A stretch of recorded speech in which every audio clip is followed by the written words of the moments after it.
to get started.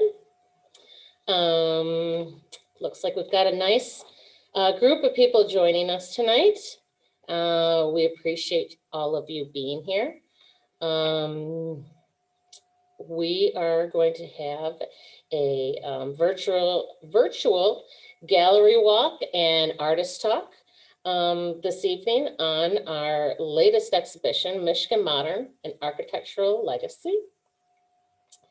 My name is Megan McAdow. I am the director here at the Marshall M. Frederick Sculpture Museum.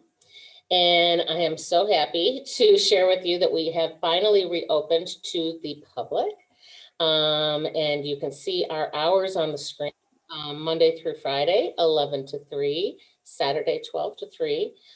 We have free admission as always. We would love to see you come visit us.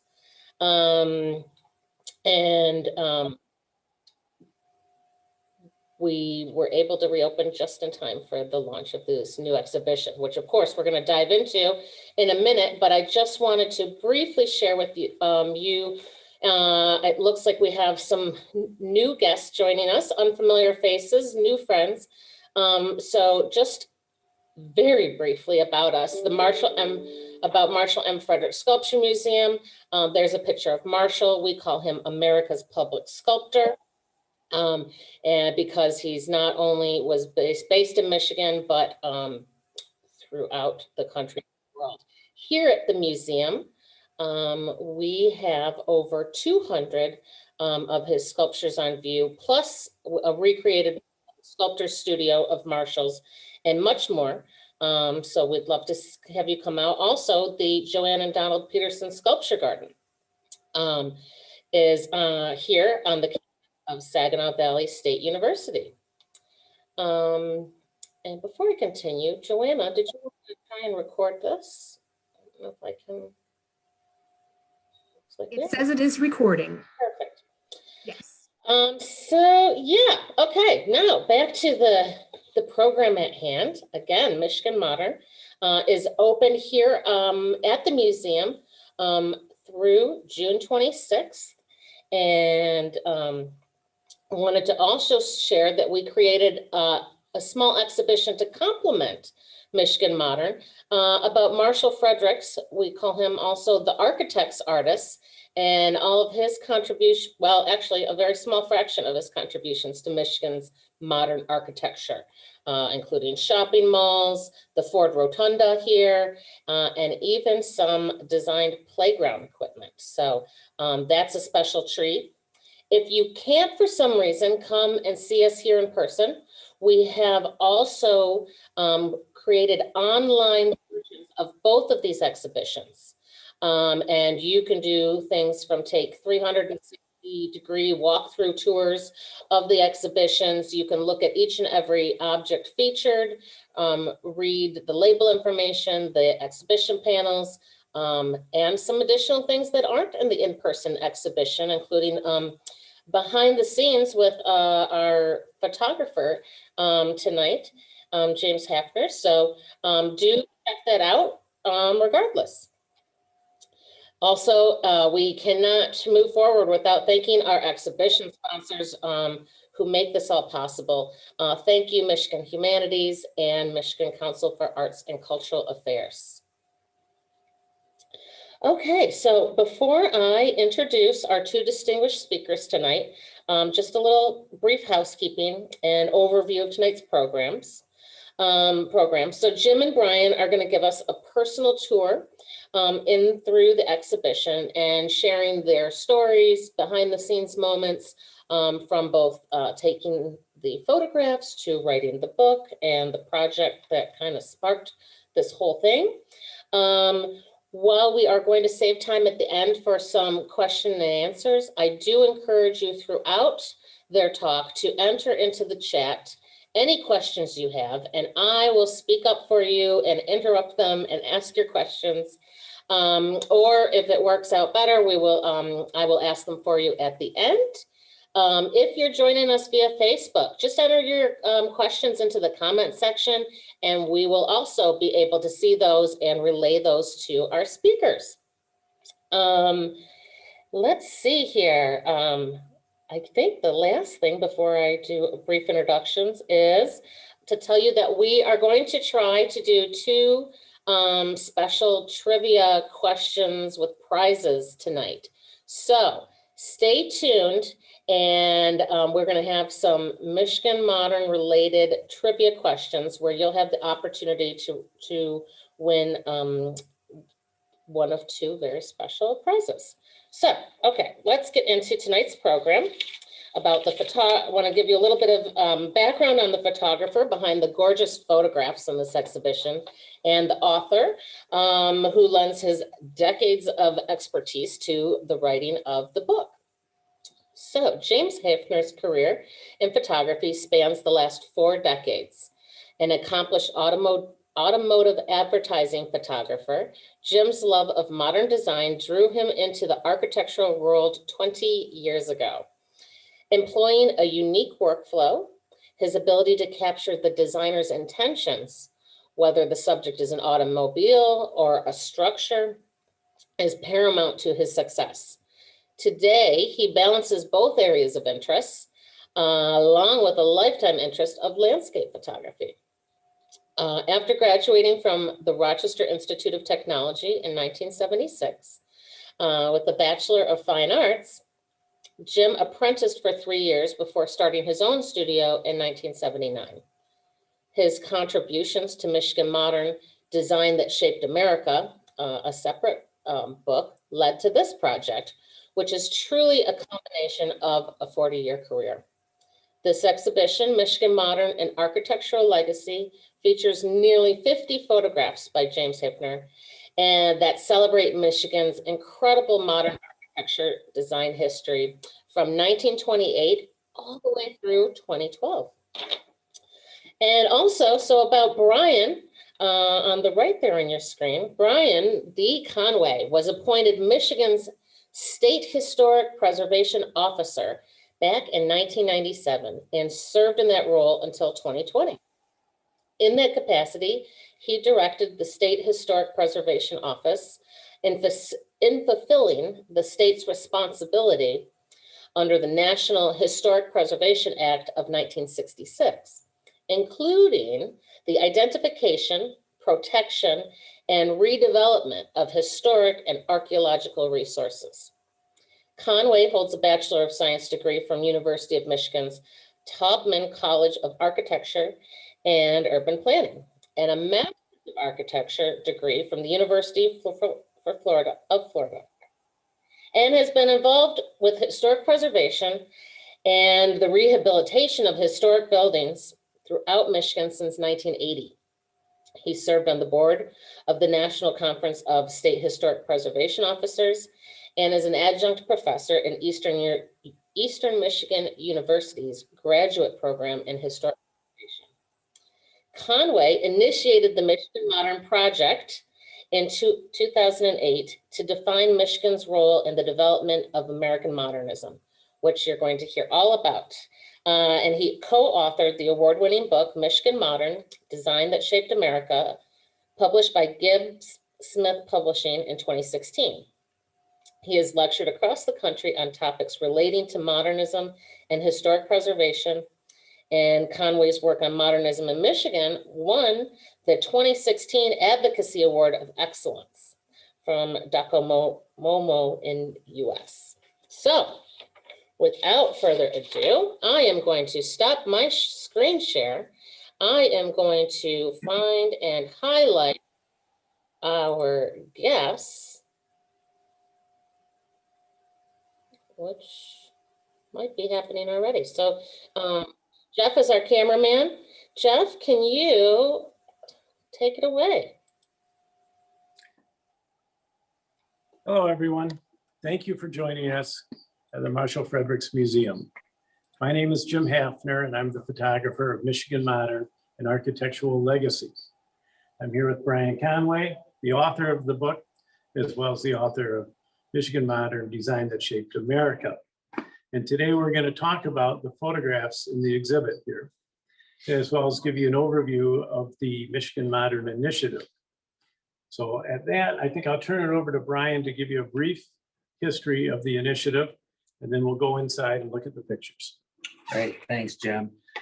It's a pleasure to be here. I want to say hello to everyone on your screens there. I saw the list of people and I recognize quite a few friends from Michigan and Southern California, so welcome. If you haven't been to this great museum, I would strongly urge you when you get out to come here and see the exhibit and see the museum itself. This is my first time visiting this museum and I'm overwhelmed by how great it is. I thought I would just start out by giving you a little bit of history as to how I got involved with the topic of Michigan's role in the development of modernism. As you heard in the introduction, I was State Historic Preservation Officer for the great state of Michigan for many, many years. And we saw a trend of architecture from that mid-century period being underappreciated or ignored, and in some cases actually seeing some very significant buildings being threatened and even demolished. So we realized that in order to be successful in the preservation of this architecture, you first have to have an understanding of why it's important. So we launched what we dubbed the Michigan Modern Project. That was roughly started in 2008. We were fortunate to receive quite a bit of private funding. We did a lot of research, discovered that the story is much deeper and much richer than we ever imagined. And as it turns out, Michigan has a very significant role in the development of modernism nationally, and I'll get into it in a few minutes. But we had all this information together, and we realized we didn't want to keep it in our files in Lansing, so we decided to do an exhibition. Our first exhibition was at Cranbrook in 2013, and we brought in speakers for a symposium. Speakers or experts on various topics came from all across the country to participate in this 3-day symposium. It was very well received. We got picked up in the New York Times, Wall Street Journal, and we were kind of bowled away by the success that this effort had. We then moved that exhibition to the west side of the state, to the Grand Rapids Art Museum, along with a second symposium. Again, that was very successful. And at that second symposium, we had some scouts from Palm Springs, California, considered one of the centers of modern architecture, come out to Michigan to see what all the talk was about. And they said, Brian, we need you to come out to Palm Springs in February. Of course, we all know what it's like in Michigan in February. So I said, sure, I will be there. And that led to about 5 consecutive years of being invited back to speak during Modernism Week. Thus my connection to California. But all of that, what that all says is that the word about Michigan's role in modernism is out in the world now, and its significance cannot be questioned. What was happening in Michigan during the early part of the 19th century just was not happening anywhere else. We had the industry, we had the educational institutions, and we had architecture all coming together. Starting out with the industry, of course, we had the automobile industry, Southeast Michigan, of course, being the center for the automobile industry. And on the west side of the state, we had the furniture industry. And then as far as educational institutions, we had the University of Michigan in their architecture program. They were actually one of the first universities to start teaching the tenets of modern design. And that's because the first dean there was a gentleman named Emil Lorch, and he came from Chicago. He was connected with the Prairie School movement and the movement that was happening in Chicago, the modern movement. He also was a proponent of the theory of modern design. So which is the theory behind, or that most modern art is based on. He took that theory of modern design and developed a curriculum in architecture and started teaching architecture based on that theory of modern design. Long before other universities, Harvard, Yale, et cetera, took up modern design, they were still stuck in Beaux-Arts classicism. So Michigan was a bit ahead. And then, of course, we had Cranbrook, which we're going to talk about a little bit more as we look at some of Jim's photographs. Cranbrook becomes the center of modern design in America. In the industry aspect, we had, of course, the auto industry. And what is extremely important in the auto industry is the architecture that was needed to produce the automobiles. So we had a Detroit architect named Albert Kahn. He was the favored architect for the automobile companies, and he developed a new factory type that just did not exist. The first example of his new factory design is the Packard Plant, roughly 1903 in Detroit. Prior to that, all factories were what we would call the post and beam construction, where you had heavy wooden timbers and brick walls and just punctuated by windows here and there. What Mr. Kahn developed was a system of concrete that was utilized in a floor plate. So you had the floor plate supported by columns and nothing supporting the exterior walls. It was completely open. So if you think of a modern building, it's essentially the same: floor plates, columns, and anything on the walls, most often glass. And that's the way the early automobile factories were designed. So you had large expanse of glass to allow for light, natural light to come in for the auto production, and these very substantial and secure concrete floor plates to handle the weight of the automobiles. That was such an innovation, and it was set the pace for factory design all throughout the world. Of course, the European architects, who are often credited with the development of modernism, such as Walter Gropius, Le Corbusier, or Mies van der Rohe, they definitely saw what was happening in Detroit, and in fact, made trips here to see the factories that were being designed by Albert Kahn. They then took that concept, that modern concept of concrete plates, open walls, they took that back and applied it to all types of architecture, residential, commercial, as well as factory. But they learned their lesson here in Detroit from Albert Kahn. Then as far as architecture, of course, with this booming economy in Michigan at that time, there was wealth associated with the industry. And we had well-known architects coming to Detroit. One of the most well-known, of course, would be Elio Cernan. We can talk about him as we look at some of these photographs. He came and worked with George Booth to develop Cranbrook. And then, of course, his son, Elio Cernan, one of his most important works was the General Motors Technical Center in Warren, which I believe we have photographs of here. Yeah. I should also mention, as far as industry, the furniture industry on the west side of the state, you had Herman Miller, or you had hundreds of furniture companies, most of them dealing with traditional furniture design. And it was Herman Miller, initially known as the Star Furniture Company, that first hired a designer to look at a new type of furniture picking up on a modern design. They, of course, then developed into a world leader in modern design furniture, taking the designs of architects and designers from all over the world. Many of their earlier designers came out of Cranbrook. So this connection of the education, the industry, and the architecture was so important in the development of modernism. And certainly the automobile itself, when you look at the design of the automobile, it's all interconnected. And this was not happening anywhere else in the world except Michigan. So I'm very proud of that fact. And so back to of all of this, sure.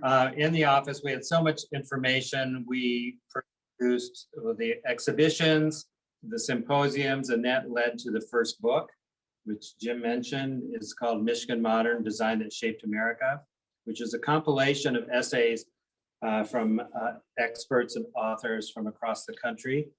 And I think, Jim, at some point you saw what we were doing. I think you actually came to the symposium in Cranbrook. Well, Brian, what happened is I found out about this program maybe 3 or 4 months before Cranbrook. Oh, okay. And I came and Word got visited out. you. Yeah, I came and visited you. I remember that. Cold call. And I had already photographed the lobby of the design staff building at the tech center.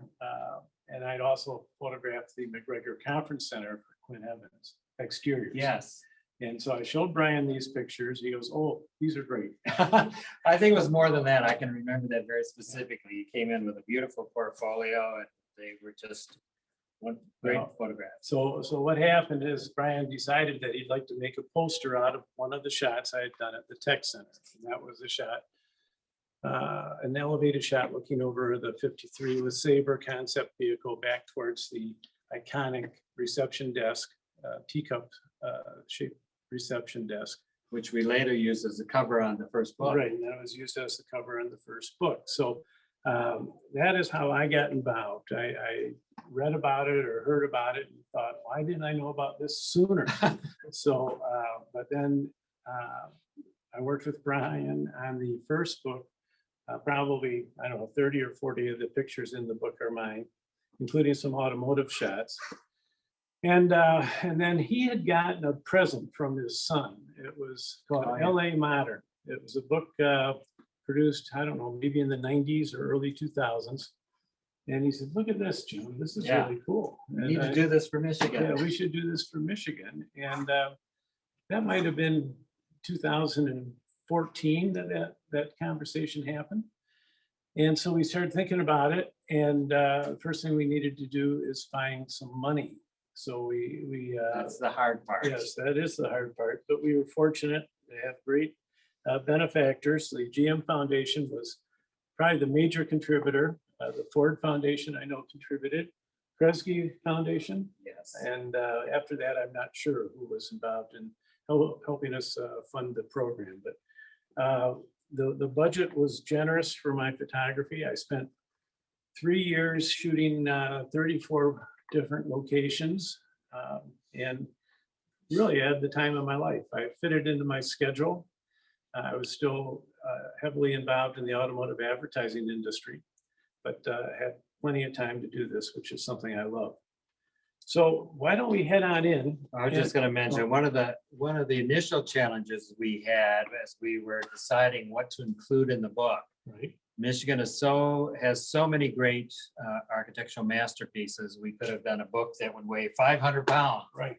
So we obviously had to limit it, and we started out with a list of 100, I think it was. At least 100, you guys. And then we started paring it down based on trying to get geographic distribution, wanting to have representation both representing buildings by Michigan architects as well as internationally known architects. Right. And then it came down to what was the condition of the buildings and whether or not the owners wanted to be included. Exactly. I remember a couple of times Jimmy went out and came back and said, "No, this one needs paint," or the bushes are too big, or whatever. It's changed its concept. Yes. Or wasn't photographable. And then we had a few people that didn't want their homes in the book or their facilities. So, but I think it's a very comprehensive group of structures, and the book itself is been very successful. We've sold out of 2 printings now, and we'll be working on the 3rd one soon. It should come out by Christmas. That is our projected date. And so why don't we go in and see the show? Sure. Yeah. Well, I should add, I can speak while I walk. I originally shot about 1,200 pictures for the book. And then we narrowed it down to 227 images that are in the book. And then from there, I found about 55 images that I wanted to include in the exhibit. And I included something from every project I shot. And, you know, some of the pictures are not what you would consider the hero shots, but I wanted to have shots that would be unexpected too. So, but there are some hero shots as well. So come on in and we'll have a look around. So as we put the book together, we arranged it chronologically to try to give a little bit of the history. Right. And other people will also ask why certain things were not included, and it may have been because of owner Preference. preference. We also decided it was difficult to decide what time period we should focus on, so we decided to start with Cranbrook, was it 1929 or 28? Something like that. And I felt it was important to try to get it up to some of the monuments, more recent monuments. So we decided to conclude it with the Edith and Eli Broad Museum in East Lansing, designed by Zaha Hadid. So it's quite a wide span of time, but I think it's a good representation of what's out here in Michigan. And there's some incredible buildings in the state. I guess we can start here and we'll walk around. This is a wonderful home in Alda, as I recall. Yeah. Ada, Michigan, over by Grand Rapids. The Devon House, which was built in the early 90s. And it's just an amazing structure on a big piece of property. Really cool. And I spent 2 days there, as I recall, shooting it. There's a number of pictures in the book. Some of them are more moody than that, but that one really was a photogenic structure. Right, and this was designed by Dirk Lohan, who is currently in Chicago, still practicing architecture. He happens to be, or he is, the grandson of Mies van der Rohe. So we also have the Lafayette Park in the book and in the exhibition, which was designed by Mies van der Rohe. So it's kind of interesting to have the grandfather and the grandson. But this building really struck me the first time I saw it. To me, it's like a piece of sculpture that just kind of dropped into this beautiful open area within a heavily wooded surrounding. So has a very sculptural feel to it. It's multi-levels. Yeah, a lot of stairs. It's really an interesting design. And at the top, there's a viewing area and porch. It's really a striking home. That was a lot of fun photographing that place. Yeah, you have one in the book. You have one at night. Yeah, I do. The night shot is cool too. Here's a shot that I did of the GM Tech Center that I might have shown Brian as in my portfolio. I actually shot this in, I think, 2012. I know that because my daughter had graduated from high school, and that's her sitting behind the desk. And Ed Wellburn was kind enough to give me access to the facility on a weekend, and I spent about a half a day there doing a number of photographs. So this is one of the images in the book that was made before 2015, although the vast majority of the photographs are made from 2015 to 2017. And I actually went back to the Tech Center in 2017 and did drone photography there, which it's unusual to get permission to fly a drone at the Tech Center. They're very security conscious, but they allowed us to do it for the book. The Palmer House. This is one of my favorite Frank Lloyd Wright designs in Michigan. I photographed a number of them, not all of them, but a number of them. And this house is spectacular. The angles, there's no 90-degree corner in that house. In fact, even the beds are designed diagonally. It's Well, you can see by the pattern in the concrete, it's based on the equilateral triangle. And Michigan is, we have the distinction of having the third largest collection of Frank Lloyd Wright buildings in the country within our state boundaries. Most of them from this period, which is called his Usonian period.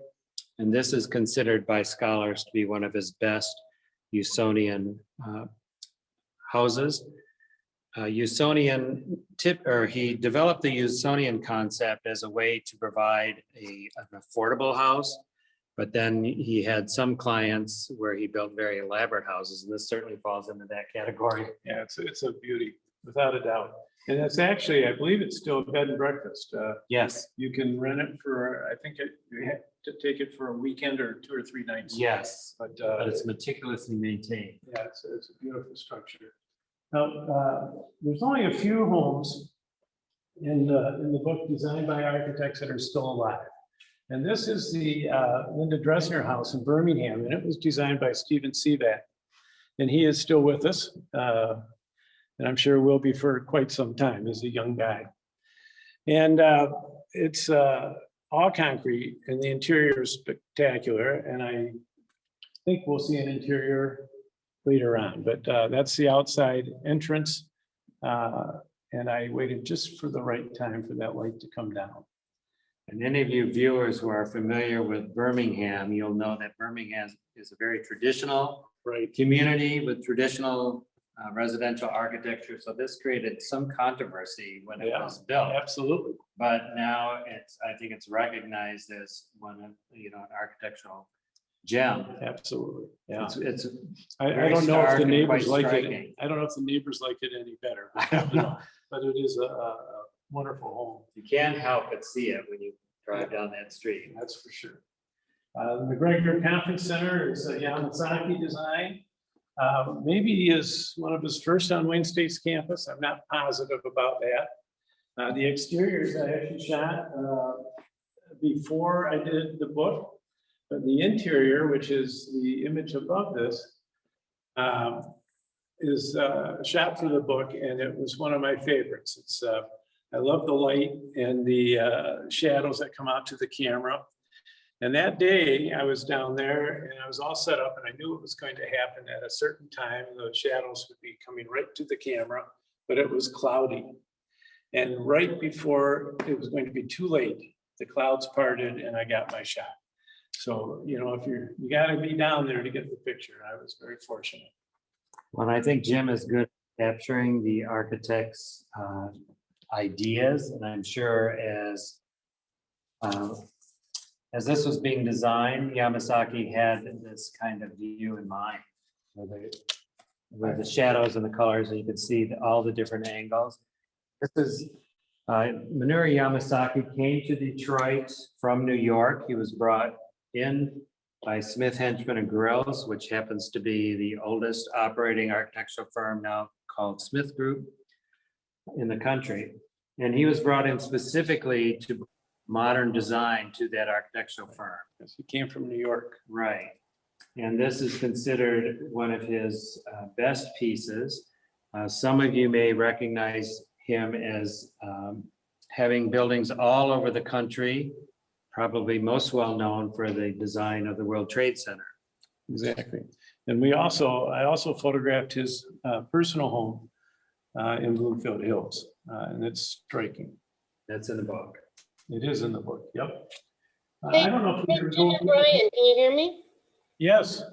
Just a quick question from our audience. As you go through, if there are any of these buildings that may be threatened, either due to material failures or development threats, I know that you mentioned that some of the selection process was based on condition, but yes, some development threats or changes in situations since then. So maybe as you come across them, if that's a situation with any of them, you could point that out for us. Well, Sure. we'll be happy to, but I think that now that the modern design has become so recognized as a treasure in the architectural world, very few of these structures are facing any kind of issues at all that way.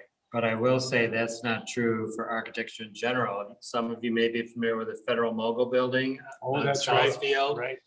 which is now, I think, maybe even lost its facade or undergoing a complete makeover. Right. There's also the Reynolds aluminum building in Southfield, which was a masterpiece by Yamasaki, incorporating all different types of Reynolds aluminum products. That is, good point.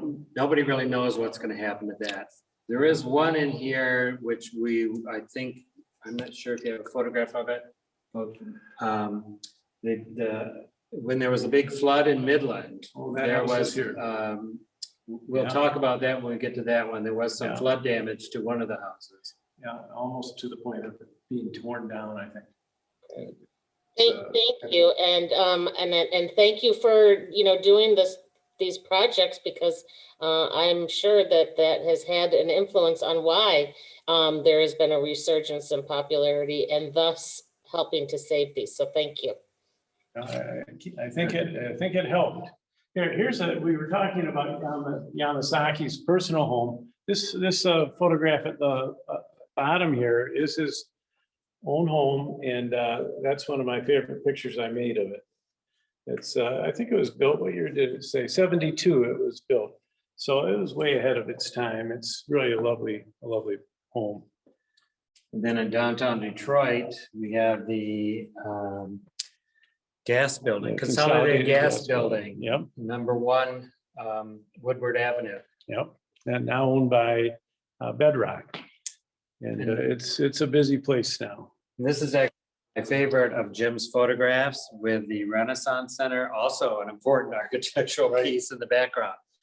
I wanted to just point out, I talked about the furniture industry.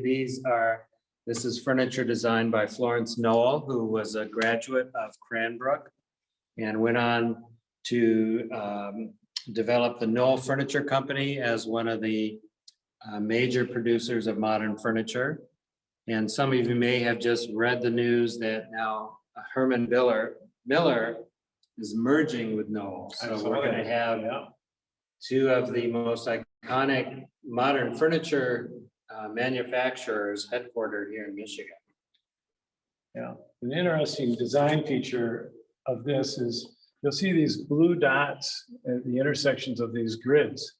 And what those are pieces of glass that are blue, and they're to represent the flame of a gas flame, and they're being illuminated by the lights above them.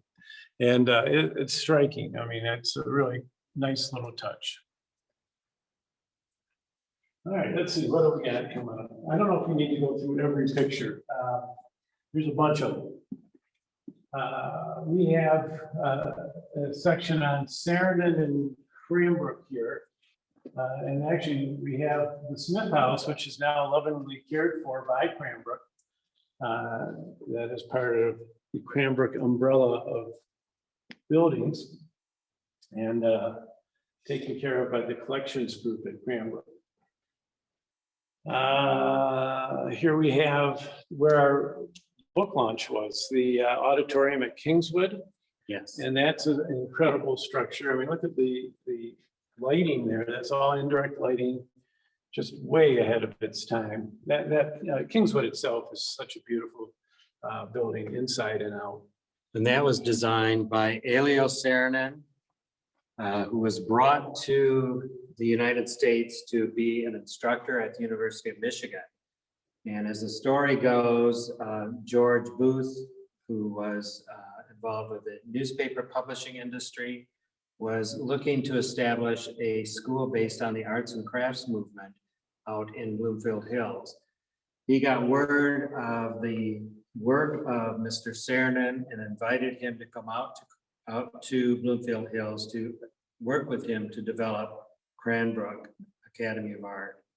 So we are very fortunate in Michigan to have an institution like Cranbrook, not only because of its significant history of design education, but for its outstanding, unparalleled architecture. And this is the peristyle with the Orpheus fountain in front. I felt that I needed to get a unique view of this building because I've seen so many pictures of it.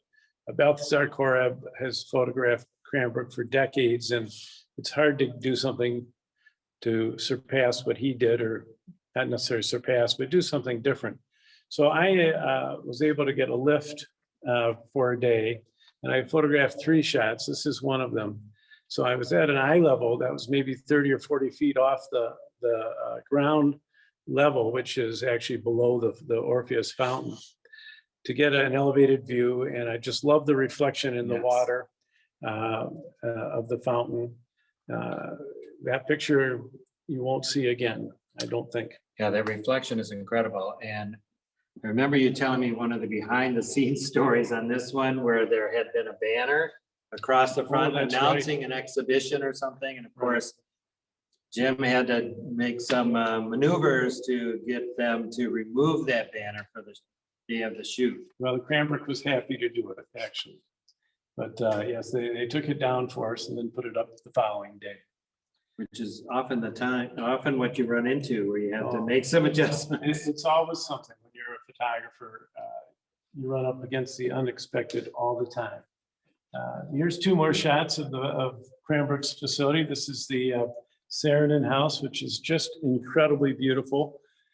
From the outside, it looks like all the other homes, or almost all the other homes on that street. It's a row building, but when you step inside of it, it's transformed into something incredibly unique. The rugs were done by, is it Loya? Yes. Okay, and then the tile is a Pewabic design, which I saw on Instagram the other day. They're recreating that for somebody. The dining room is phenomenal. The gold circular ceiling is iconic. And there's another home that both Cernans helped design, and that's in Grosse Pointe. And it has a circular shape in their dining room, but it's silver. So they kind of modified it for this other room. Right, and that's in the book. Yes, it is. And this is open as a museum by appointment, I believe, or Well, they certain have hours. tours. They have tours, and Tours. you can sign up. Well for worth them. a trip. Absolutely it is. Now we're getting over to the west side of the state. And this is the Herman Miller main site building. This is an area, what do they call that, Brian, that walkway? That Well, elevated this walkway? connects, initially connected some of the office areas to some of the production areas. The main site building was designed by George Nelson. By this time, Herman Miller had lost their first director of design, and they then did a national search and hired George Nelson to come from New York to be the director of design at Herman Miller. Many of you will think of George Nelson for his furniture designs, though he was actually an architect. So he designed the buildings, or some of the buildings at the main site facility in Zeeland, Michigan, including this rather unique walkway connecting the various facilities. And it not only runs through the building, but it extends outside of the building. And you'll see this little picture here, how the shapes are continued to a building to the north, as I recall. Thank you guys. Yeah, Jeff, keep focusing in on those images. Everybody just wants to see Good, yeah. lots of the images, Yeah. nice and still. That's perfect, perfect. Thank you. This is up at the Denos Museum's Northwest Michigan College facility. And it was done by a group called the Architects Collaborative. And they were Frank Lloyd Wright proteges, were they not? Well, not exactly. This is significant because part of the Architects Collaborative was Walter Gropius. So this is considered perhaps one of his last commissions. I don't know if it was exactly the last, but near the end of his career. So it's quite unusual to find this building, particularly up in Traverse City at a small university. But they've done a remarkable job of maintaining the building, and it is used every single day. I think perhaps there had to be some cleanup done to get those photographs. Yeah, absolutely, there was. Yeah, but that's Ceramic Studio, as I recall. Yeah, normally doesn't look that clean. The Turkel House, Frank Lloyd Wright's only design in the city of Detroit, is spectacular. I've been there a number of times, and I just love photographing it. Also unusual in that it's two-story. This is what Wright called his Usonian automatics. I mentioned the Usonian style earlier. He developed the system of concrete blocks to design and build his, with the theory that the owners themselves could mold blocks with specially designed molds. This one, of course, it's a rather large house, so it was not built by the homeowners, although we do have houses in Michigan that were actually built by the homeowners using this Usonian block technique. What's really unusual about this house and the way Jim has photographed it is these essentially walls of windows, the individual windows, and the wonderful shadows you have on the floor. Yeah, that was early morning. And the homeowners are wonderful, and they gave me access. I think I was there 2 days, as I recall. This was a house that when the owners purchased it, I don't know, maybe 15 years ago or something like that, it was a Yeah. wreck. And they've done a remarkable job of the restoration. Actually, we restored twice because several years ago, while they were away, of course, we had one of our Michigan winters with deep freezes, pipes froze, and caused a lot of damage. So it's they've done just a remarkable job of maintaining that building. Yep, it's a thing of beauty. Oh, here's one of my favorite homes, the Douglas House. The Douglas House is Richard Meyer's only design in Michigan. It was built in 1970, I think, or 71. I photographed it the first time in 2015, and that was before I was using a drone. And I don't know if we have the drone shots here or the helicopter shots, but I actually rented a helicopter. He flew up from Traverse City. This house is north of Harbor Springs, and picked me up at the airport. And I photographed the house for about an hour from the air the afternoon that I was there the first day. Well, there's a shot. That's the drone shot, by the way, that you see now. Like both of those shots are drone shots. The following year, I bought a drone for about what the cost of the helicopter was. And I haven't looked back. I love drones. I am a drone pilot, and not necessarily a good drone pilot. I've crashed. This house is internationally known. It kind of set the course for Richard Meyer's career. It's actually based on a house that he had designed and built for some owners in Connecticut. Yeah. Although this one is more significant and more recognized, literally hanging off the side of a dune overlooking Lake Michigan. Originally, the design was going to be built in what's called L'Arbre Croche, which some of you may know is a resort area or cottage area up around Harbor Springs, but they would not allow it to be white. So the owners searched for another piece of property and came up with this, what seemed to be an unbuildable site. So the house was actually built on tall pylons sitting on the edge of the hillside. So when you walk in, you're actually walking on this bridge from the street level. And then you walk in the front door and the whole house drops down in front of you. And this is what you see when you walk in.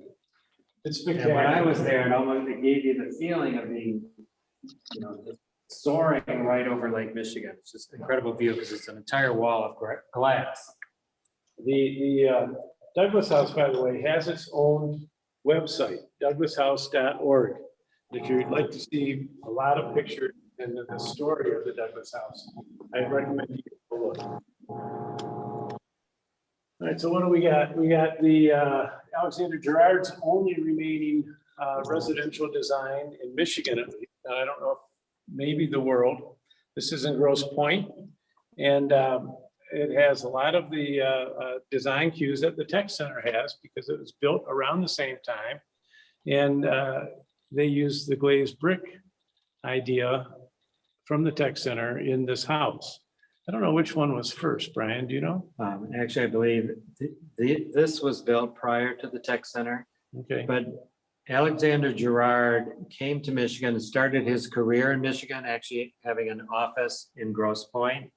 He and his wife also had a store in Grosse Pointe selling modern items, decorative items. Interior design. He then built a house, or built several houses in Grosse Pointe in a little complex. All of those, as Jim mentioned, are gone now, except this one. The current owners have done a wonderful job. I think as we talked to them, when they first bought it, they really didn't understand what they had. Exactly. But now that they know what its importance, they have embraced it. And actually, there is a book that is devoted to this house and this development, written by Debbie Kwaski. Yep. Yeah. That's an interesting point you make about the homeowners liked the house a lot, but didn't really know the significance The same thing happened with the Douglas house. Yes. The owners thought it was really a cool house, but they really weren't aware of who Richard Meyer was. And they've become custodians now of the home, and it's probably in better condition now than when it was brand new. They have done a remarkable job, as have the owners of the house. So Brian mentioned some of the issues that one of the houses had, and it's this house by the Riker house. It's unfortunately located, even though it's several hundred yards from the river, in a floodplain. And when the dam broke in north of Midland, it was completely underwater. I mean, not up to the rafters, but it was destroyed, unfortunately. And I don't think they're going to try to renovate it, although I could be wrong. But what a shame, because look at the post beam construction. It's just a wonderful home. I am very sorry for the owners. Well, I'm sure many of you from this area know that Midland has an outstanding collection of homes designed by Alden B. Dow, as well as other modern homes designed by local architects out of Midland. It's the community is a museum in itself. This one is actually one of my favorites because it's such an unusual house. It is the Schwartz house. Robert Schwartz house. Mr. Schwartz was an architect himself. He wanted to do something innovative. He formed a partnership with Dow Chemical. At that time, this was post-World War II, and during the war, Dow Chemical developed what we know as today as styrofoam, and that's actually a trademark, styrofoam, and we use it generically. They developed a technique to build structures out of styrofoam. They used a spiral generation technique where there was a machine in an arm in the center. It circled around, laying down strips of styrofoam, heating them, and eventually creating a dome. That dome would then be cut out for the window areas and then covered in concrete. But it's essentially a styrofoam structure with reinforced concrete, and then the edges of the dome cut out for the wall. And it's a surprisingly large house. Yeah, it's beautiful. It's 3 stories, and yet, each, because of the dome configuration, each floor is held back from the exterior. So I remember talking to one of the children of the owners that lived there and said it was the kind of house where you could hear everything that was going on. There was no privacy. Yeah, it's like a house within a house. But it's certainly a unique structure.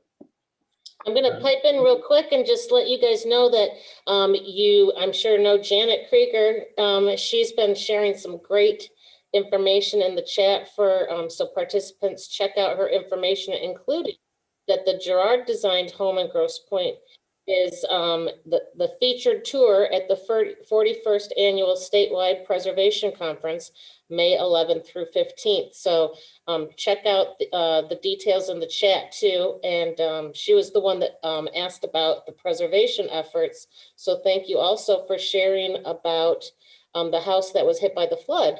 And maybe the enthusiasts on this call today might be able to step up. So thank you. You're welcome. Well, and I'll say thank you to Janet. She's an old friend of mine. Thank you, Janet, for tuning in. I should also mention that the Michigan Historic Preservation Network is a great organization to belong to. They hold an annual conference, as mentioned. They hold annual awards, and I should mention that the Michigan Historic Preservation Network initially provided some funding for this book. We have another Dow designed home here, which is he built for his niece. Do you think, Brian? Yes, I believe this was his niece. Yes, and it's an A-frame design, and it's also just outside of Midland or in Midland, which is really the home to some wonderful designs that Dow and other architects created. What is interesting about this house, you can see this upper level is just suspended from the A-frame structure. The owner had one request when they sought the design of Alden Dow. She wanted a place for her grand piano. So the house is designed, as you walk in, you might get this view, but the entry level is 2 or 3 steps up. So you actually are like on a stage for that piano. So imagine here, you're standing on the stage, and imagine a group of your friends and over here to listen to your piano concert. I think I was standing just to the right of the piano. Yes. Like that. We have a wonderful church by This is, Brower. this is an extremely important church. Here's the exterior of it over here. You can see. Yeah, This is over in Norton Shores, which is near Muskegon.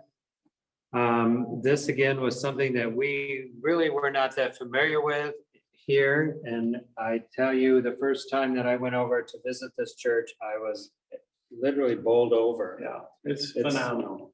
It has no straight walls. I forget what the geometric term is, but the walls curve in 2 different directions. Parabolic, maybe. Parabolic curve, you're right.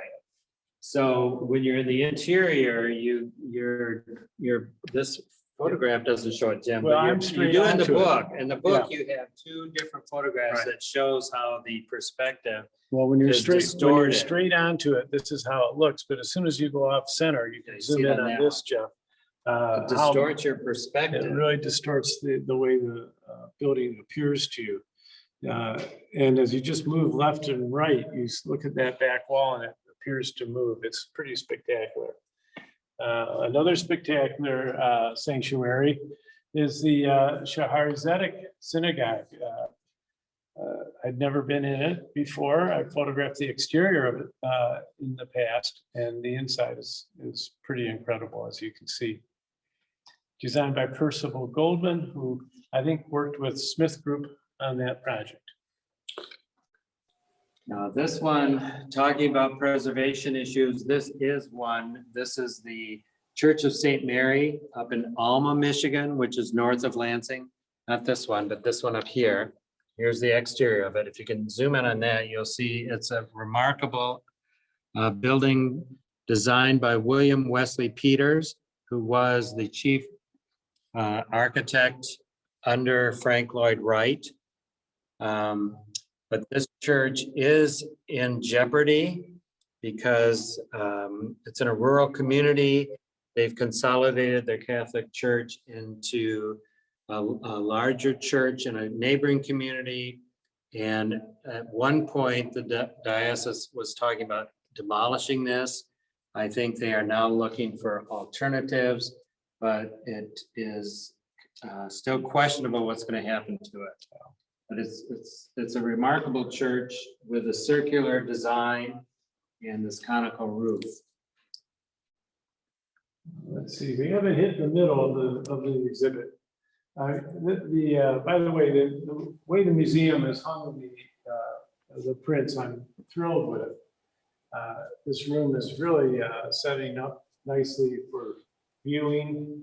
And let's see, one of my favorite houses, Jeff, let's go over to this shot here. The Hawkins Ferry House, which is in Grosse Pointe along Lakeshore, was designed by William Kessler. And again, you know, when people buy these homes, they're taking on a tremendous amount of responsibility. First of all, they are usually in need of significant amounts of work.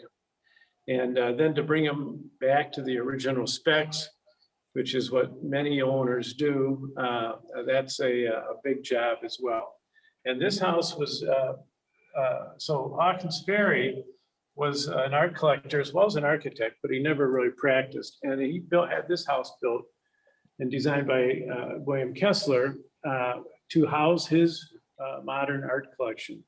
And as it turns out, the current owners are also modern art collectors in a big way. And so they are using the house as it was meant to be.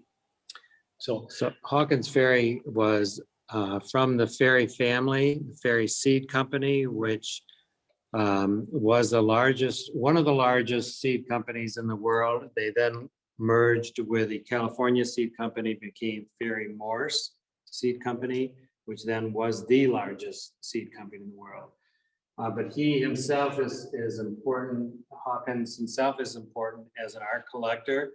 He was also extremely influential in the Detroit Institute of Art, right? And that he got them interested in modern art and helped them select many of the pieces that are in their current collection of modern art. Right. And then the inside of the home has a striking feature. It's this staircase.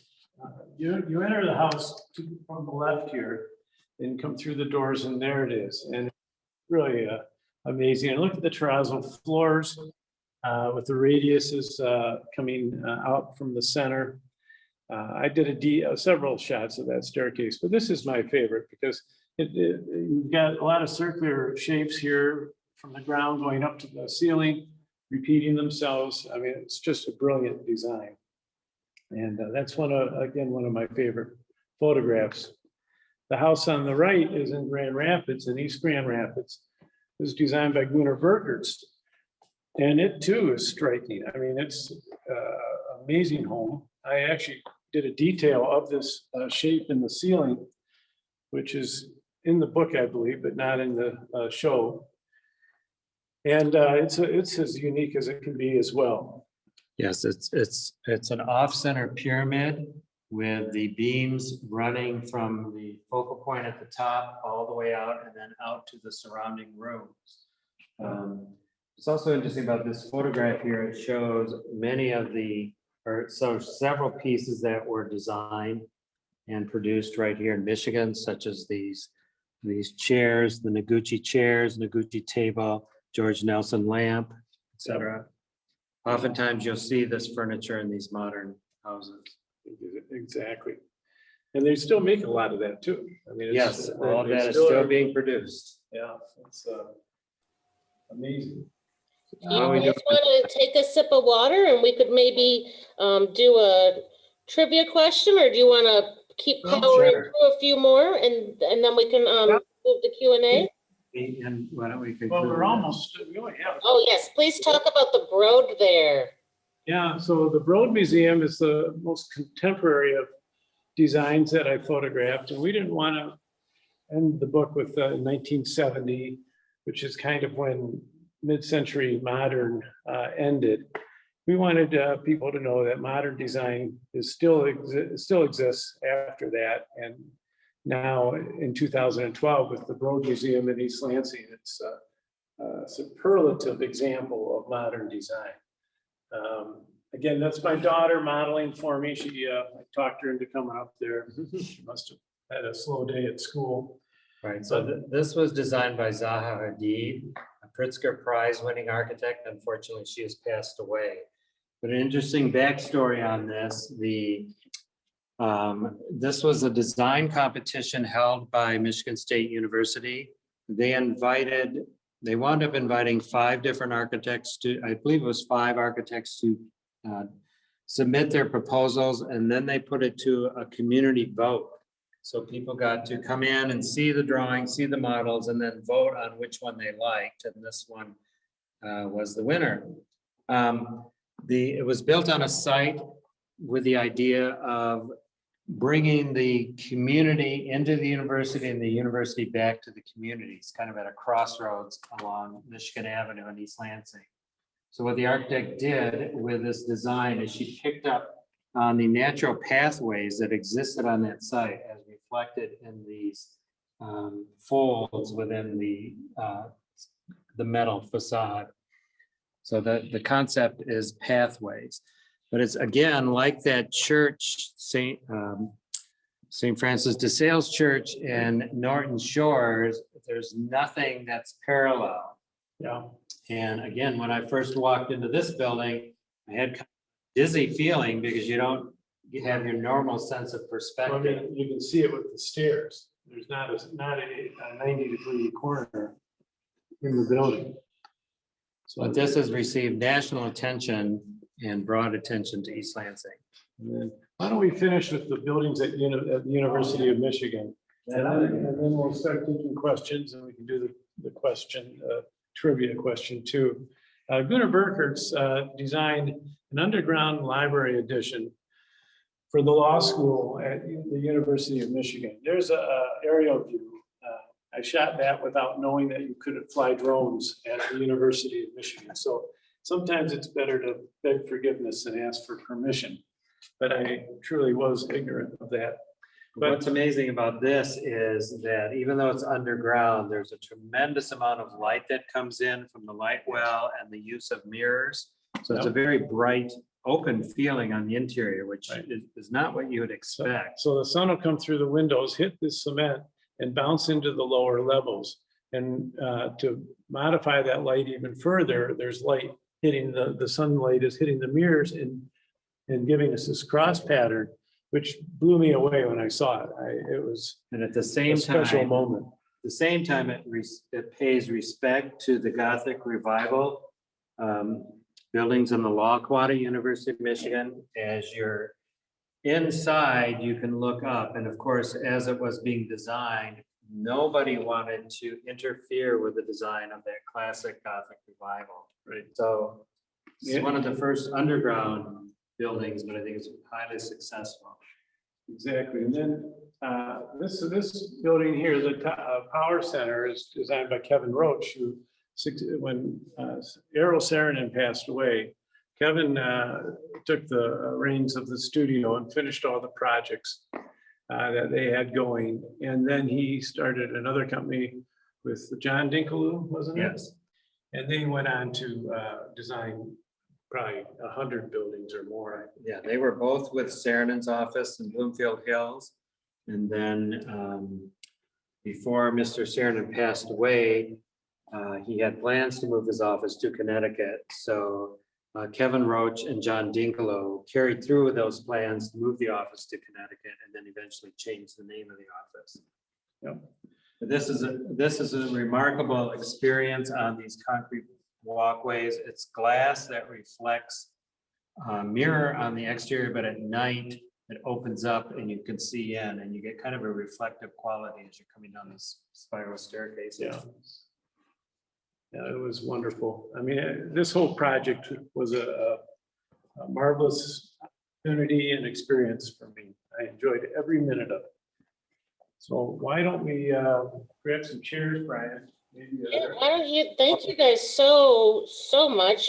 You've been talking for an hour, so you might want a sip of water, and we can also have everyone as that questions. While you're thinking of questions, we thought we would try to do a trivia contest and get you active in your chat function. So we're going to try to give away a book based on the first person to correctly answer the trivia question in the chat. And the book that we are going to give away is, oops, excuse me. Let's see. Jeff, are you going over to look at the book? We have. Yes. Yeah, I am. Awesome. Yeah, he's navigating through the gallery. So we're going to do the Mid-Michigan Modern book on the left there. You want to zoom in on that. From Frank Lloyd Wright to Gougy by Susan Bandes, who's Susan J. Bandes. And so that is a lovely thick, close to 2-inch book here.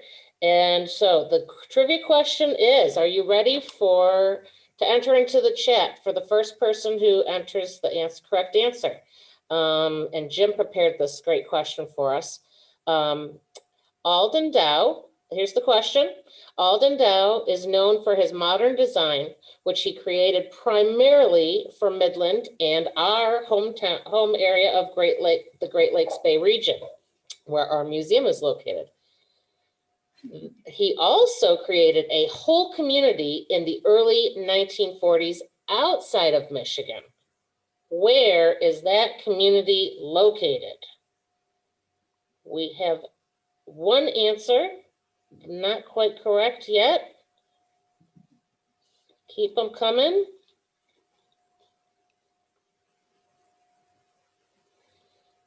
We've got some interesting answers coming in. Oh, we've got one. Tyler has come up with the first person to come up with Lake Jackson, Texas. And so, yes, in 1941, Alden started planning the community of Lake Jackson, Texas. It was a new town near Freeport and created to house employees of the expanding Dow chemical plant that was located there. And there were 50 different house plans available. And Dow also designed the churches, schools, a movie theater, and an airport. So yes, we here in the Great Lakes Bay region are very proud of Alden B. Dow. And you can even go and tour his home and studio here in the Great Lakes Bay region. So if you come and visit, congratulations, Tyler. We will, Joanna will message you with message you to get your details so we can send you that book. And if you come to the museum to visit this exhibition, we have resources in the Great Lakes Bay region, so you can do also a driving tour of nearby homes and structures and tours and things like that to make a full day trip out of it, or spend the night and the weekend. So cool. We did our first trivia question, Jim and Brian, and we're going to open it up to questions from anyone. And if you want to put it in the chat, I can relay it. If you want to carefully unmute yourself, we welcome you to do that as well. I'm going to scroll through here and see. Oh, another question from Janet to get us started. Brian and James, you said there's a new book coming along. Did I miss hearing that in all this? Are there other activities being planned, i.e. another exhibition? Tell more. What is the question? Is there a new book in the works? No, there is not another book other than the reprinting of the existing book. This one's pretty comprehensive, and it took a long time to photograph. I don't have plans to do another one right now. I've been asked to do another book, but at this point, as Jim has mentioned, books are not done for free. So it often comes down to funding. As far as any other exhibitions or whatnot, nothing is planned. The State Historic Preservation Office, although I'm no longer in that office, they do maintain a website called michiganmodern.org. So that is one source. And of course, if you Google Michigan Modern, it'll get you to other websites related to activities in Michigan. There's also an organization called DOCOMOMO, which stands for the Documentation and Conservation of Monuments of the Modern Movement. That's an international organization. There's a US chapter, and then there's a Michigan chapter. So I'm sure you can Google and find the Michigan chapter, and I would encourage you, if you're interested, become a member of that group. They do tours annually of modern resources. And also, as I mentioned earlier, the Michigan Historic Preservation Network, they deal with all different eras of architecture and cultural resources and preservation, although they do have some funding to deal with modernism. So they, at their conferences, they usually do one or two lectures on modernism. Okay, I'd like to add that this exhibit is a traveling exhibit. It came from the Dennis Museum, where it was up from September to January. It's here until the end of June. And I have every expectation that it will continue to travel around the state as other museums decide to host it. Yes, so if anyone knows of anyone that might be interested, you can contact us here at the museum and we can put you in touch with Jim and Brian. Be great. Awesome. Some questions coming in. Of all the homes you photographed, which one has astounded you and influenced you the most? not that it is quote unquote the best home, but the most influential emotionally? Well, there's, obviously that's a That's what Shelley- personal preference. The two homes that I am drawn to are either the Douglas House, north of Harbor Springs by Meyer, or the Hawkins Ferry House. Both of them I think are spectacular. I mean, all the homes are spectacular, quite honest.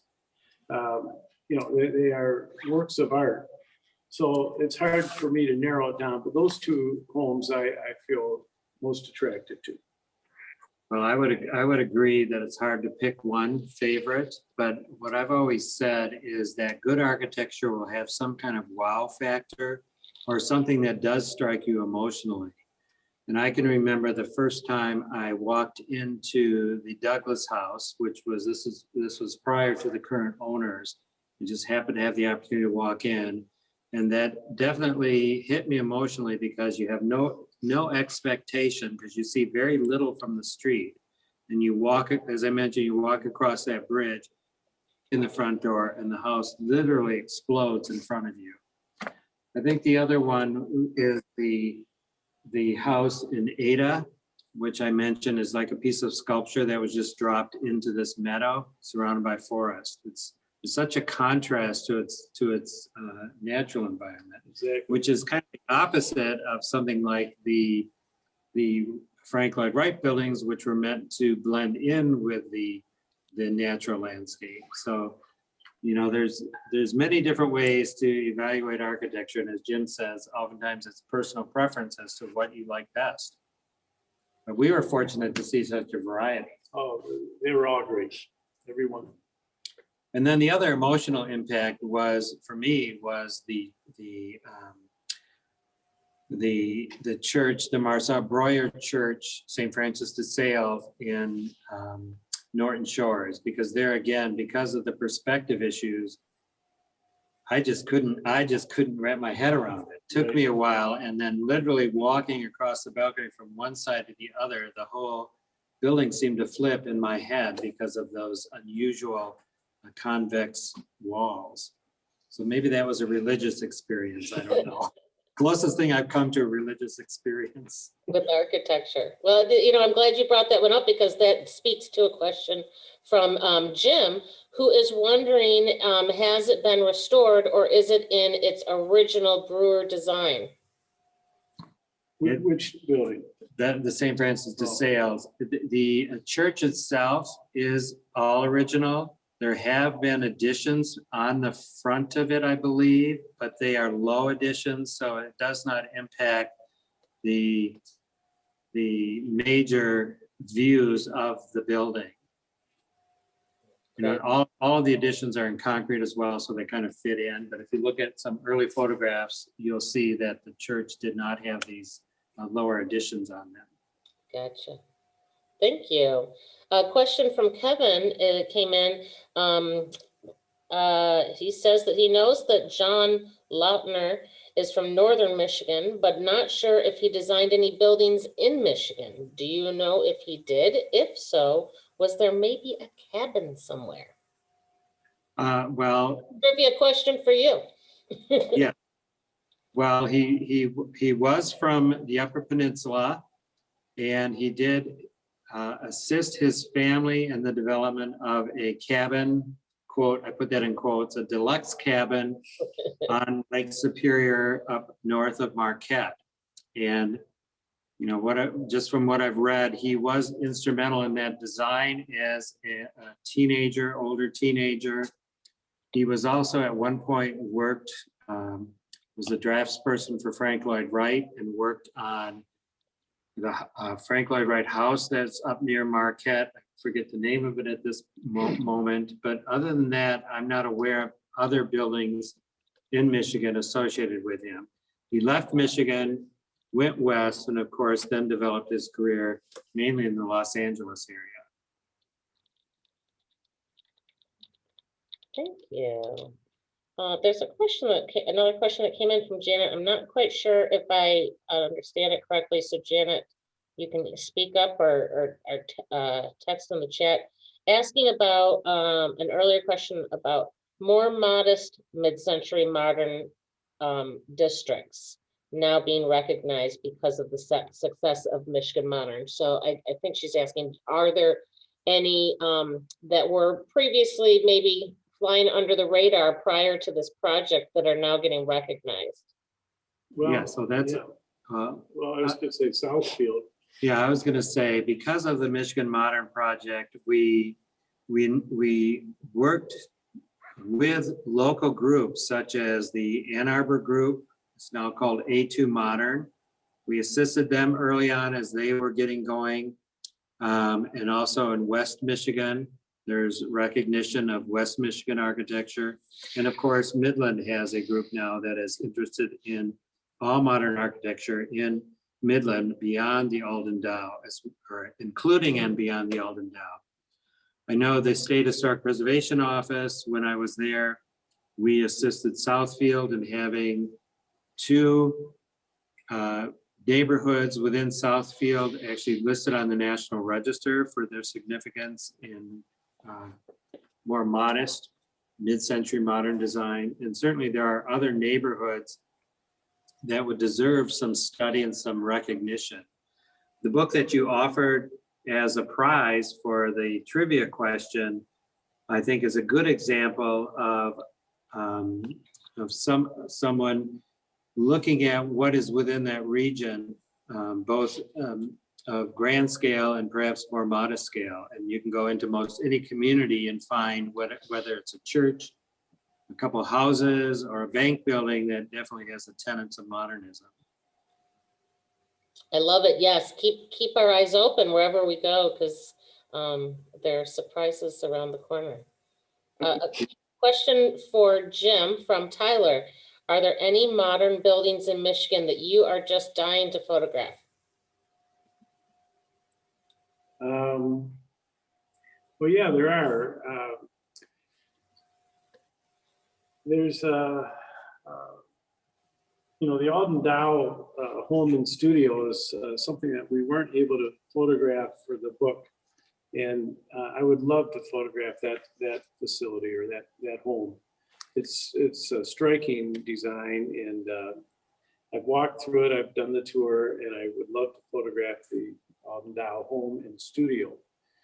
Other than that, I covered so many of the great homes. I'll tell you another one, the Paul Rudolph home. Yeah, the Paul Rudolph home in Lake St. Clair. I'd love to photograph that as well. And Irv Tabachman designed some really cool homes in the Bloomfield Hills and Farmington Hills area. And I've started to reach out to some of those homeowners and do a little scouting, but I haven't really gotten into any serious photography.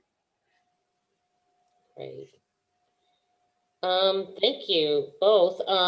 Before we close out with our last trivia question, are there any final comments or tidbits that you all want to share with us before we stump everyone with this last trivia question?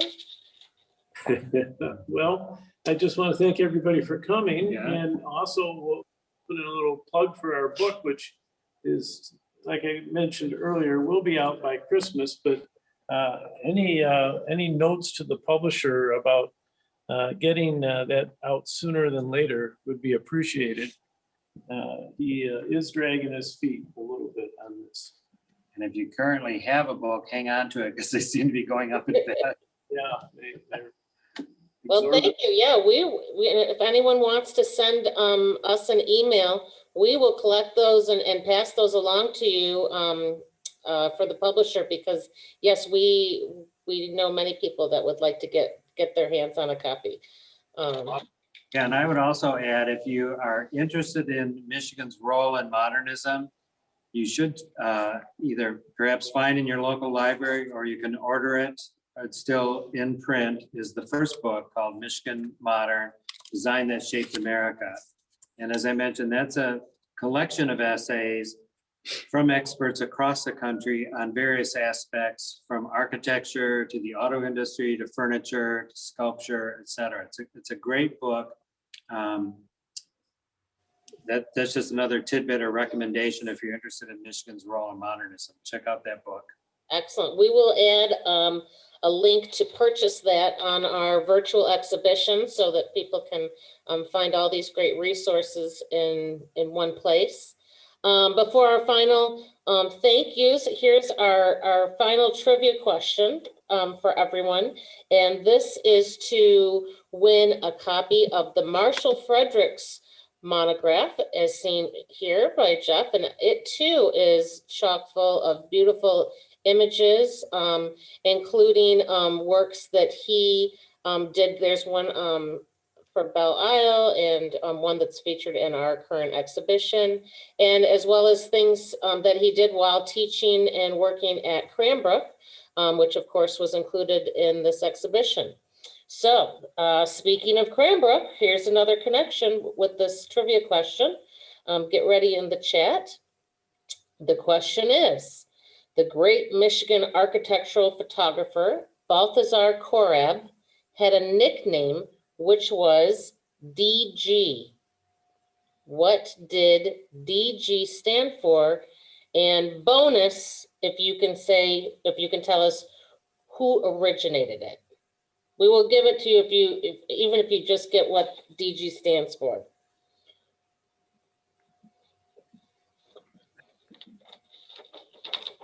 This is a tough one. Yeah. Well, it should be urban legend.